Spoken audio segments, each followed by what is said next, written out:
గుంటూరులో AP judicial అకాడమీని CJI justice Chandrachud ప్రారంభించారు. అనంతరం లైవ్ లో మాట్లాడుతున్నారు. చూద్దాం. Judges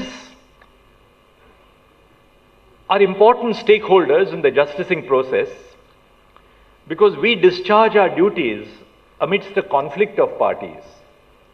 Conflicts can get very stressful, whether it be a husband and a wife in conflict, whether it be a labor and employer in conflict, whether it be a landlord and tenant in conflict, or a whole host of, whether it is an accused who is coming face to face for a breach of the penal law. Now, in this conflict which unfolds before a court, judges themselves carry a high degree of stress. And it is important for us as judges to absorb those values which would give us a sense of emotional stability in the discharge of your tasks. Now, emotional stability does not begin or end with what you do in a court of law. Emotional stability has its origins in your own mind and body as judges. So if you have to be truly emotionally stable as judges, truly dispassionate, objective, without a sense of bias, it is important for us as judges to focus within, to understand our own limitations as decision makers.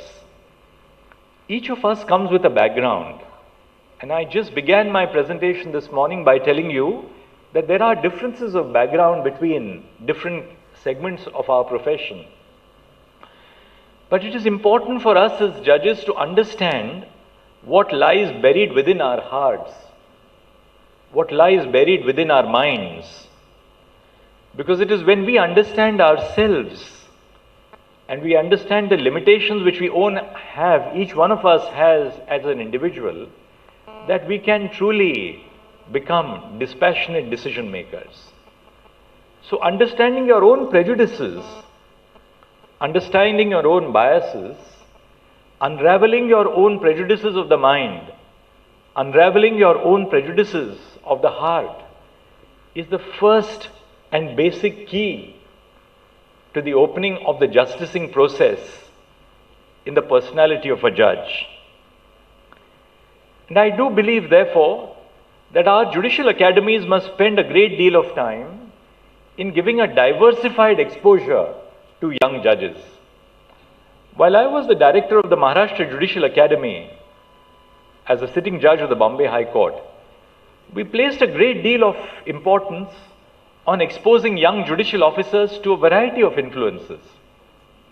For instance, we would show a very nice movie, whether it was in Hindi or English or Tamil or Malayalam or Bengali, and we would, after the movie was over, on a social theme, we would request all the young judicial officers to discuss what the movie's theme was. We would take our young judicial officers to a literary festival. We would request our young judicial officers to discuss a good play, watch a good play. Because to be a judge is not just about coming to a court, deciding an application under Order 39, Rule 1, and either granting or refusing an injunction. Being a judge is all about understanding human life. And unless you understand human life, how can you understand the process of judging? So how do you understand human life? As judges, our lives are restricted. By the very nature of our training, we cannot mix in society. We mix with judges. We tend to have a very restricted field of activity, which is designed to preserve our independence, to ensure that we are not open to the kind of unwholesome influences which may sometimes pervade the profession if we were to mix around too freely. But this need to preserve our own independence, our own integrity as judges, by restricting the field of our activity, can sometimes also be a problem, because it tends to shut ourselves away from the trends in society. So much as though we keep away from mixing with others, which is perhaps necessary to preserve our own sense of independence and integrity, we must yet be conscious of what is happening around us in society. You must understand the nature of injustice.